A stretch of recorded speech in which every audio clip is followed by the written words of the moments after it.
Hello, this is Dr. Morris continuing with the lecture series on the respiratory system. This is Respiratory System Part 3.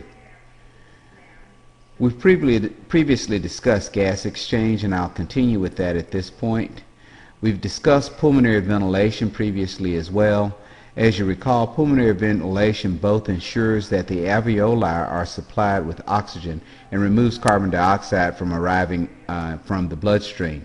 The actual process of gas exchange occurs between the blood and the alveolar air as it crosses the respiratory membrane. The process of gas exchange involves 1. The partial pressure of the gases involved. 2. The diffusion of molecules between a gas and a liquid interface. And 3. The movement of oxygen and carbon dioxide across the respiratory membrane. Gases are exchanged between the alveolar air and the blood, and diffusion, which occurs in response to concentration gradients. The rate of diffusion varies in response to a variety of factors, such as the size of the concentration gradient and the temperature. The principles that govern the movement and diffusion of gas molecules, such as those in the atmosphere, are relatively straightforward. These principles are known as gas laws, and they've been understood for roughly 250 years. We have discussed Boyle's law, which determines the direction of air movement. Now, Dalton's law in partial pressure refers to nitrogen. The air that we breathe is not a single gas, but a mixture of gases. Nitrogen molecules are the most abundant, accounting for about 78.6% of the atmospheric gas molecules. Oxygen molecules, the second most abundant, make up roughly 20% of the atmospheric content. Most of the remaining 0.5% consist of water molecules, with carbon dioxide contributing to a mere 0.04%. Atmospheric pressure, which is 760 millimeters of mercury, represents combined effects of collisions involving each type of molecule in the air. At any given moment, 78.6% of those collisions will involve nitrogen molecules, 20% basically would involve oxygen molecules, and so forth and so on. Each of the gases contributes to the total pressure in proportion to its relative abundance. The relationship is known as Dalton's law. The partial pressure of a gas is the pressure contributed by a single gas or mixture of gases. The partial pressure is abbreviated by the prefix P in either capitalized or lowercase form.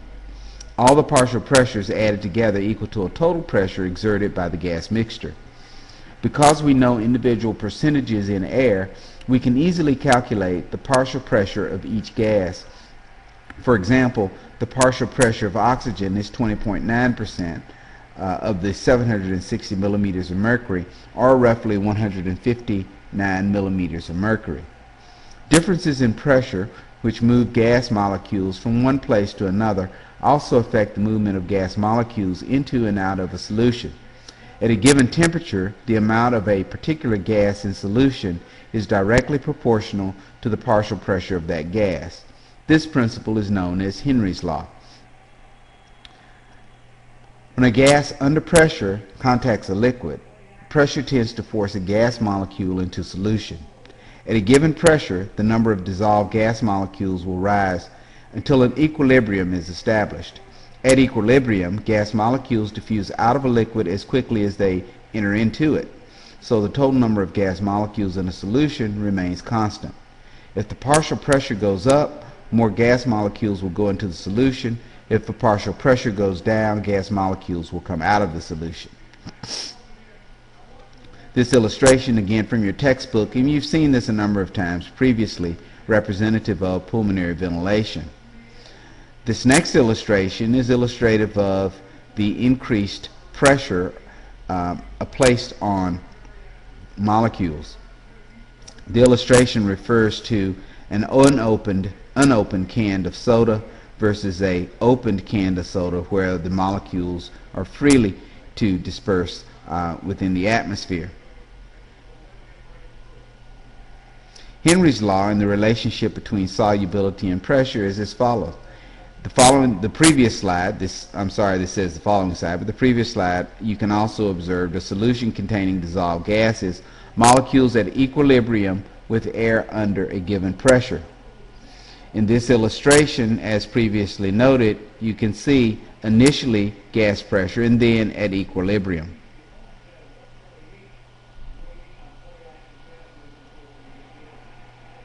In the previous slide, you can also see that increasing the pressure drives additional gas molecules into solution until a new equilibrium is established. When the pressure decreases, some of the dissolved gas molecules leave the solution until a new equilibrium is reached.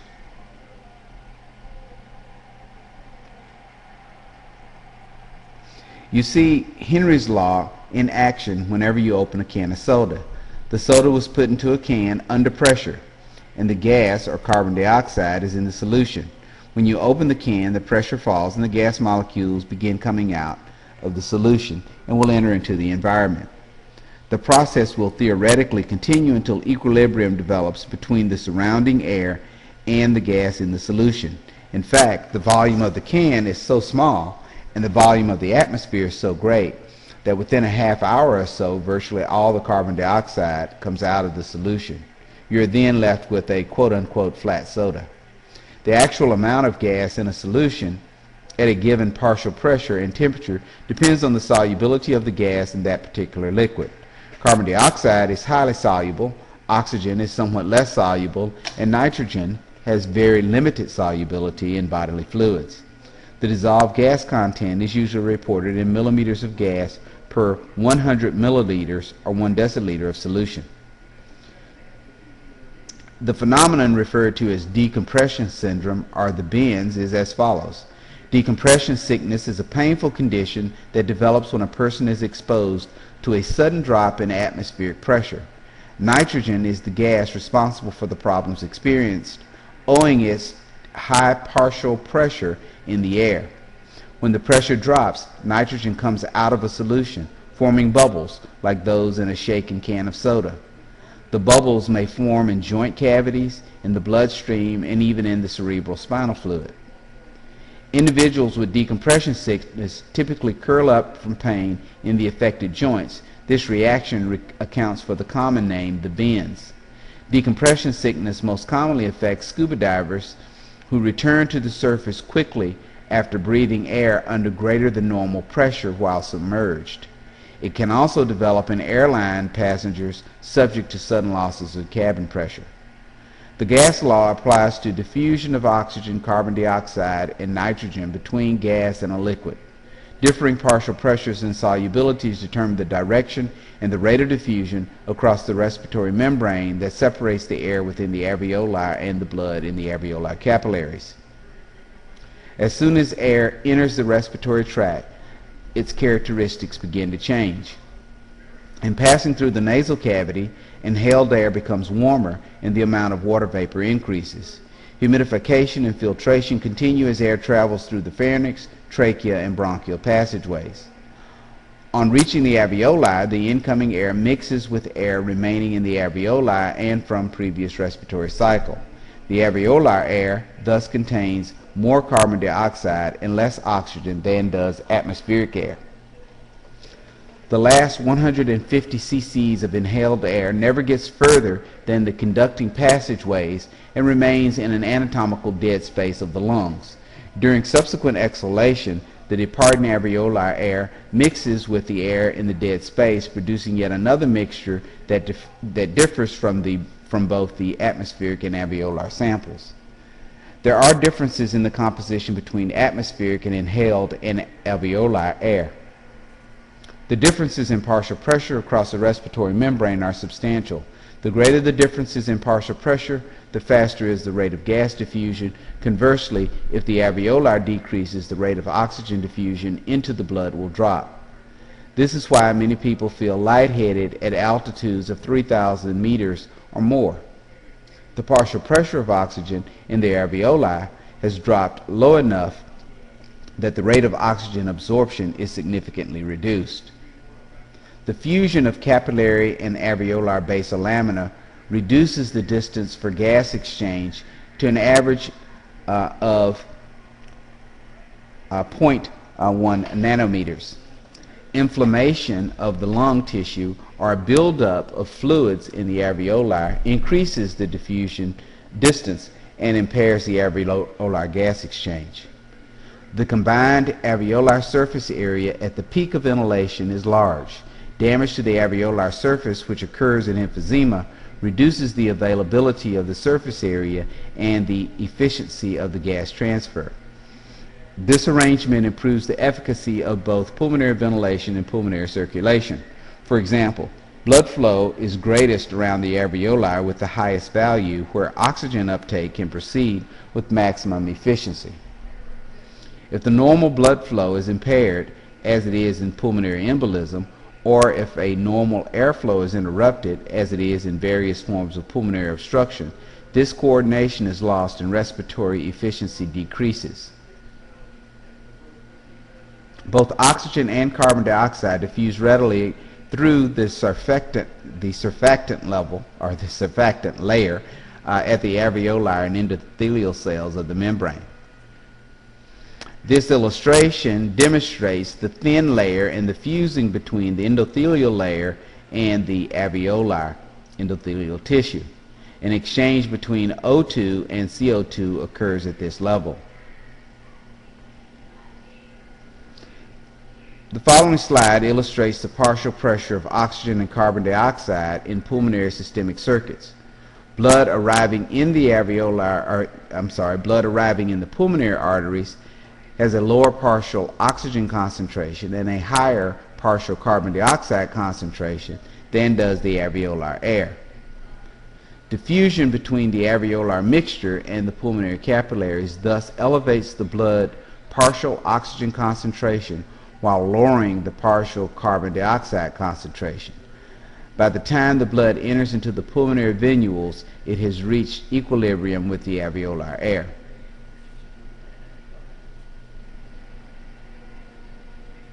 Diffusion between alveolar air and blood in the pulmonary capillaries occurs very rapidly. When you are at rest, a blood cell moves through one of the pulmonary capillaries in about 0.75 seconds. When you exercise, the passageway takes less than 0.3 seconds, the amount of time usually sufficient to reach an equilibrium between the alveolar air and the blood. The oxygenated blood now leaves the alveolar capillaries and returns to the heart to be discharged into the systemic circuit. As this blood enters the pulmonary veins, it mixes with the blood that flowed through the capillaries around the conducting passageways. Because gas exchange occurs only at the alveolar, the blood leaving the conducting passageways carries relatively low oxygen.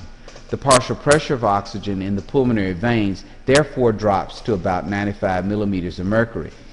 This is the blood that enters the systemic circuit, and no further changes in partial pressure occur until the blood reaches the peripheral capillaries. Normal interstitial fluid has a partial oxygen concentration of 40 millimeters of mercury. As a result, oxygen diffuses out of the capillaries and carbon dioxide diffuses in until the capillary partial pressure are the same as those in the adjacent tissues. Blood samples can be analyzed to determine their concentration of dissolved gases. In a clinical setting, we refer to this study as arterial blood gases. The usual test includes determination of pH and is typically done from an arterial sample. This analysis can be very helpful in monitoring patients that have heart attacks or chronic respiratory conditions such as chronic obstructive pulmonary disorder or asthma. A blood sample provides information about the degree of oxygenation in the peripheral tissue. For example, if a very high and very low tissue are not receiving adequate oxygen, this condition can be corrected by providing gas mixtures that have a high or even pure oxygen with a atmospheric pressure of 760 millimeters of mercury. In addition, blood gas measurements determine the efficacy or efficiency of the gas exchange in the lungs. If the arterial remains low despite administration of oxygen, or if it remains very high, pulmonary exchange problems such as pulmonary edema, asthma, pneumonia may exist. Oxygen and carbon dioxide have limited solubilities in blood plasma. For example, at the normal of alveoli, 100 millimeters of plasma will absorb about 0.3 milliliters of oxygen. The limited solubilities of these gases are a problem because peripheral tissue need more oxygen to generate more carbon dioxide than the plasma can absorb and transport. The problem is solved by red blood cells, also referred to as RBCs, which remove dissolved oxygen molecules from plasma and bind them, in the case of oxygen, or use them to manufacture soluble compounds, in the case of carbon dioxide. Because these reactions remove dissolved gases from blood plasma, gas continues to diffuse into the blood but never reaches equilibrium. The important thing about the reaction is that they are temporary and completely reversible. When plasma oxygen or carbon dioxide concentrations are high, the excess molecules are removed by the red blood cells. Plasma concentrations are falling, the red blood cell releases the stored reserves. Each 100 cc's of blood leaving the alveolar capillaries carries away roughly 20 milliliters of oxygen. Of this, only 0.3 milliliters, or 1.5%, consist of oxygen molecules in the solution. The rest of the oxygen molecules are bound to hemoglobin molecules, specifically to the iron ions in the center of the heme unit. The hemoglobin molecule consists of 4 globular protein subunits, each containing a heme unit. Each hemoglobin molecule can therefore bind 4 molecules of oxygen, forming oxyhemoglobin. This binding is reversible. Each red blood cell has approximately 280 million molecules of hemoglobin. Because a hemoglobin molecule contains 4 heme units, each RBC potentially can carry more than 1 billion molecules of oxygen. The percentage of heme units containing bound oxygen at any given moment is called hemoglobin saturation. If all the hemoglobin molecules in the blood are fully loaded with oxygen, saturation is 100%. If on average each hemoglobin molecule carries 2 molecules, saturation is 50%. In AMP1, we discussed the shape and the functional properties of a protein change in response to changes in the environment. Hemoglobin, a protein, is no exception. Any changes in the shape that occur can affect oxygen binding. Under normal conditions, the most important environmental factors affecting hemoglobin are the blood pH, temperature, and ongoing metabolic activity within red blood cells. Oxygen hemoglobin saturation curve, or oxygen hemoglobin dissociation curve, is a graph that relates the saturation of hemoglobin to the partial pressure of oxygen. This is the saturation curve. The binding and dissociation of oxygen to hemoglobin is typically reversible reaction. At equilibrium, oxygen molecules bind to the heme at the same rate that other oxygen molecules are being released. If you increase, then you shift the reaction to the right, or more oxygen gets bound to the hemoglobin.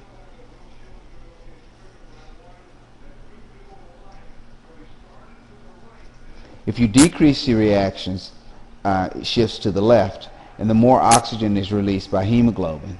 The graph of this relationship is a curve rather than a straight line because the shape of the hemoglobin molecule changes slightly each time it binds oxygen molecules, and the change affects its ability to bind another oxygen molecule. And this is what we see at the point of saturation. A plateauing will occur. In other words, the attachment of the first oxygen molecule makes it easier to bind the second. Binding the second promotes binding of the third. Binding of the third enhancing binding of the fourth, and so on. Because each arriving oxygen molecule increases the affinity of hemoglobin for the next oxygen molecule, the saturation curve takes the form as previously illustrated. The slope is gradual until the first oxygen molecule binds the hemoglobin. Then the slope rises slightly with a plateau near 100% saturation. Over the steep initial slope, a very small decrease in plasma will result in a large change in the amount of oxygen bound and or released from hemoglobin.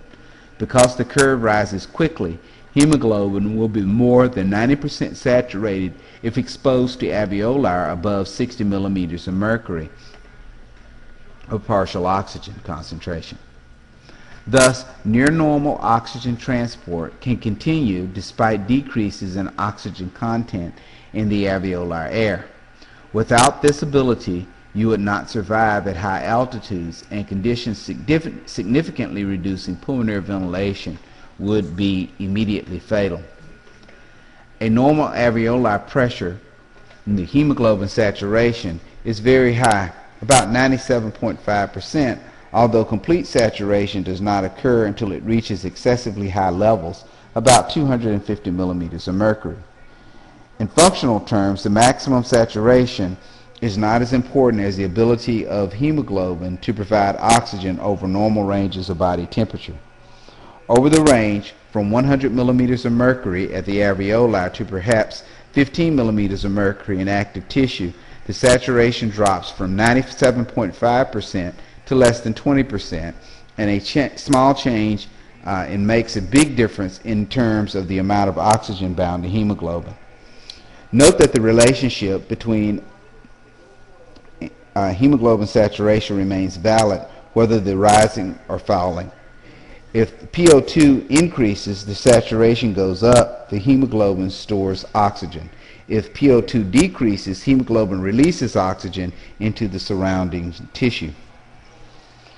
When oxygenated blood arrives in the peripheral capillaries, the blood PO2 declines rapidly as a result of gas exchange between the interstitial fluids. As PO2 falls, the hemoglobin gives up oxygen.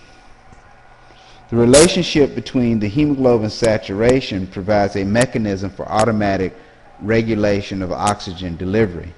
Inactive tissue have little demand for oxygen, and the local PO2 is usually about 40 millimeters of mercury. Under these conditions, hemoglobin will not release much oxygen. As it passes through capillaries, it will go from 97% saturation to about 75% saturation because it still retains 3/4 of its oxygen.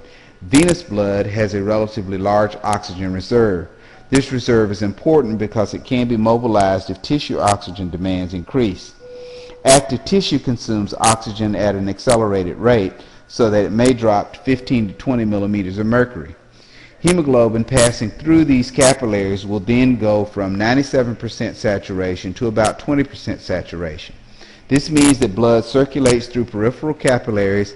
Active tissue will receive 3.5 times as much oxygen as will inactive tissues.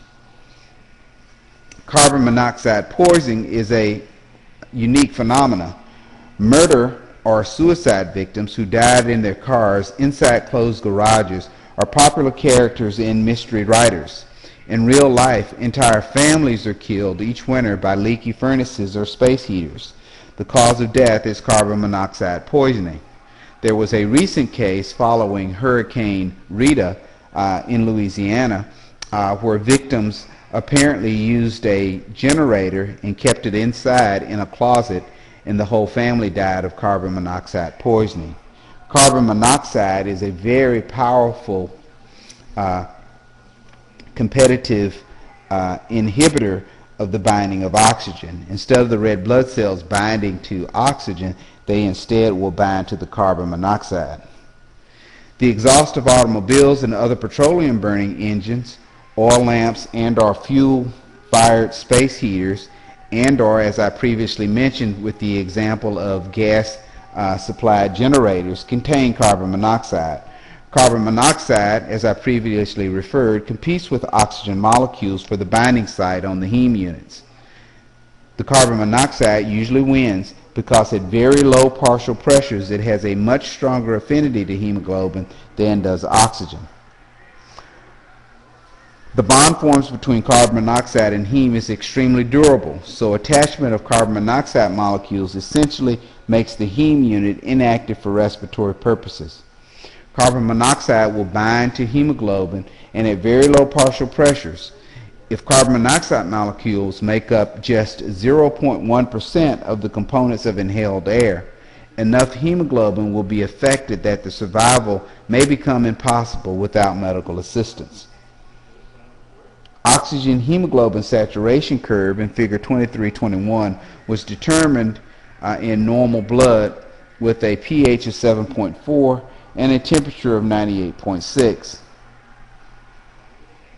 pH balance and O2 consumption.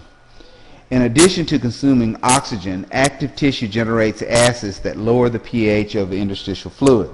When the pH drops, the shape of hemoglobin molecule changes. As a result, these molecules release their oxygen reserve more easily, so the slope of the hemoglobin saturation curve changes.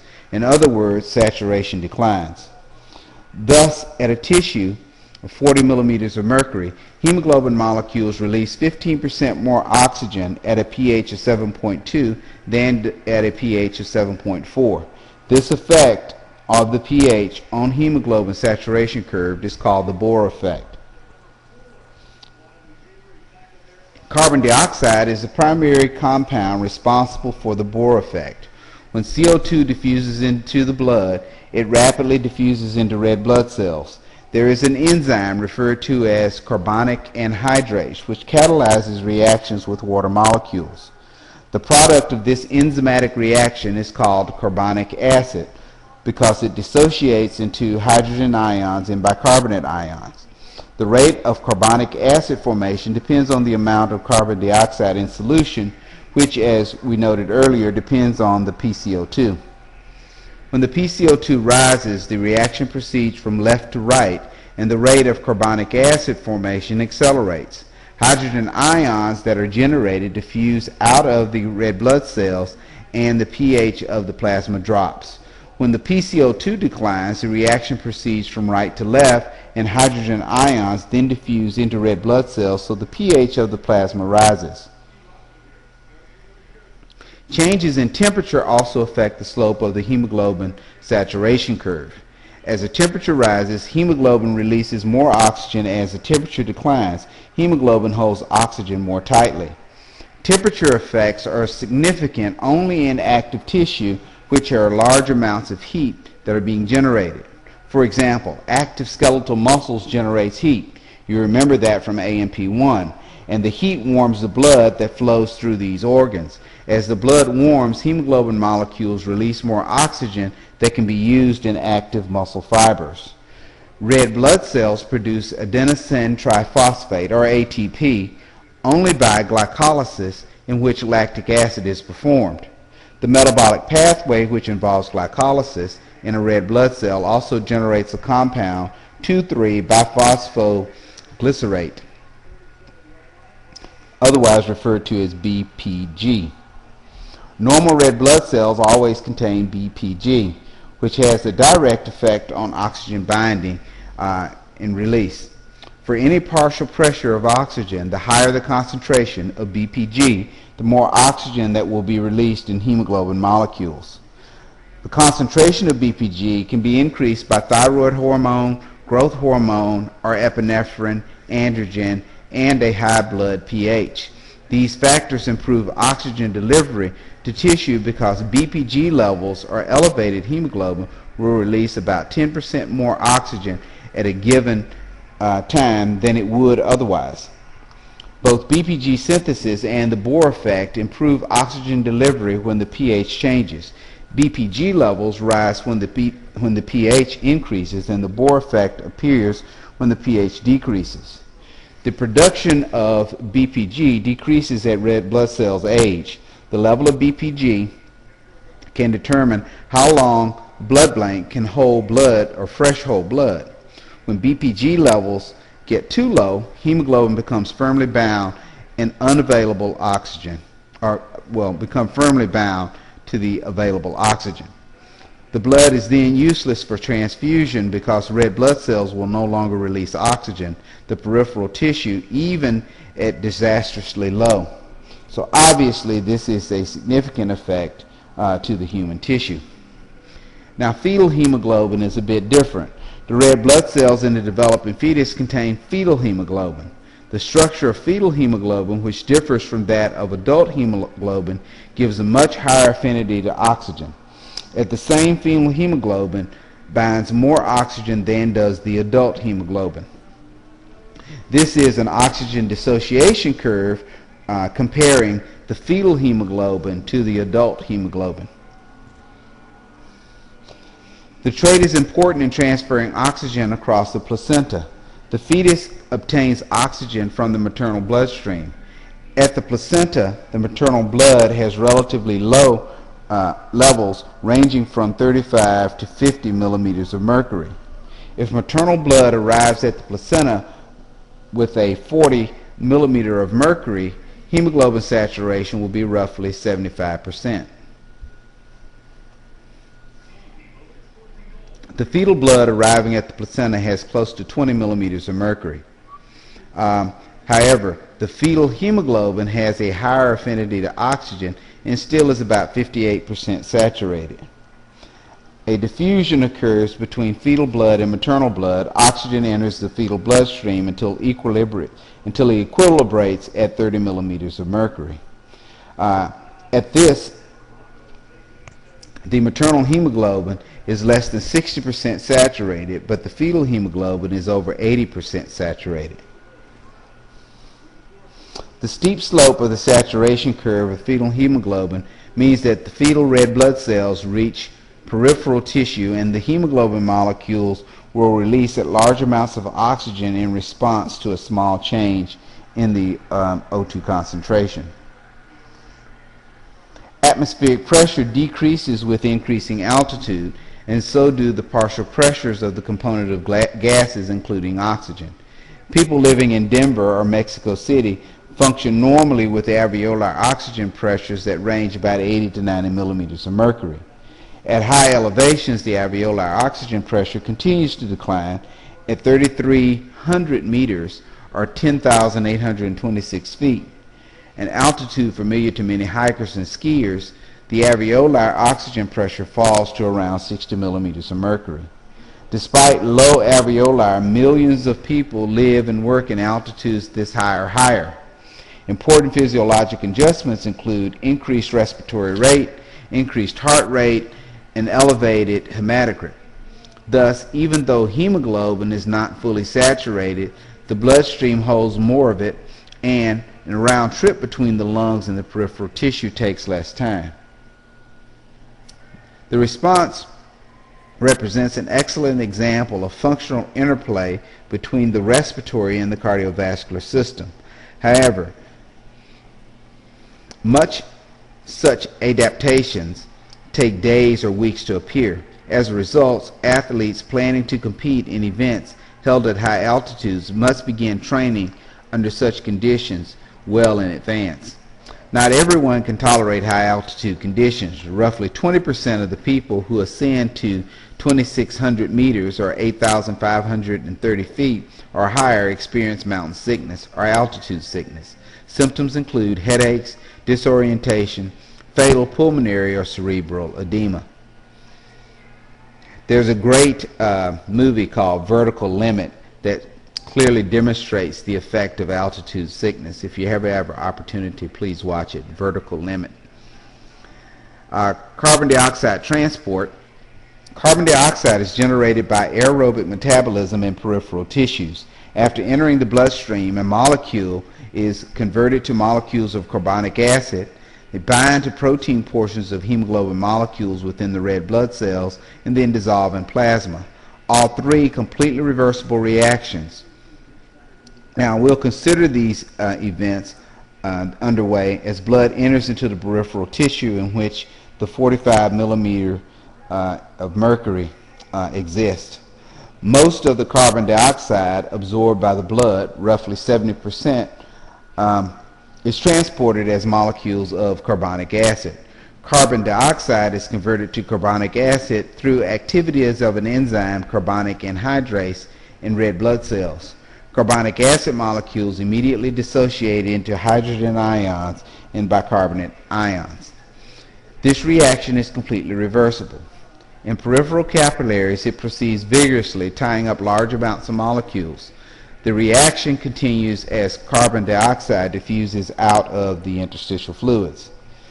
The hydrogen ions and bicarbonate ions have different fates. Most of the hydrogen ions bind to hemoglobin molecules. Hemoglobin molecules thus function as buffers, tying up the released hydrogen ions before the ions leave the red blood cells and affect the plasma pH. The bicarbonate ions move into the surrounding plasma with the aid of a countertransport mechanism that exchanges intracellular bicarbonate ions from extracellular chlorine ions. This exchange, which trades one ion for another, does not require ATP. As a result, a mass movement of chloride ions into red blood cells, an event known as the chloride shift.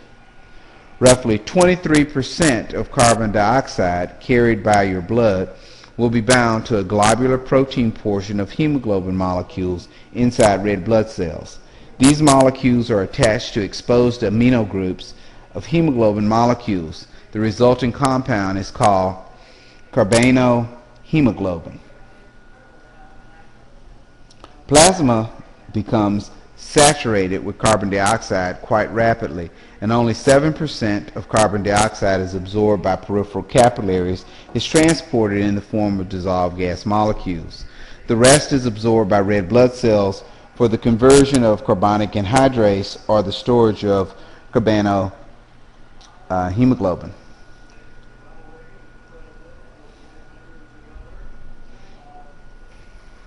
This illustration from your textbook shows the method of carbon dioxide transport. Again, CO2 diffuses into the bloodstream. 7% of it may remain dissolved in plasma as CO2. 93% diffuses into red blood cells. 23% bind to hemoglobin, forming carbaminohemoglobin, and then 70% is converted to H2CO3 by carbonic anhydrase. We'll then see that H2CO3 dissociates into a hydrogen ion and bicarb, HCO3, and then we'll see a hydrogen ion is released, and then we'll see HC3O3, which moves out of the red blood cell and exchanges with chloride. Again, chloride being brought into the cell, relating to the chloride shift. The transportation of O2 and CO2 is illustrated in the following slide, which shows transportation of oxygen and carbon dioxide in the respiratory and cardiovascular system. The process is dynamic, capable of varying in responses between changing circumstances. This, again, illustration taken from your book, gives a primary summary of gas transport.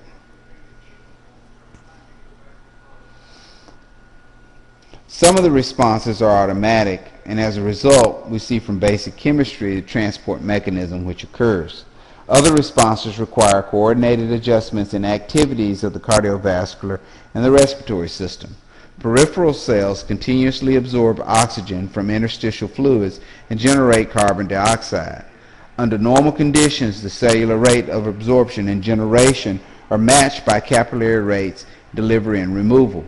Both rates are identical to those of oxygen absorption and carbon dioxide excretion in the lung.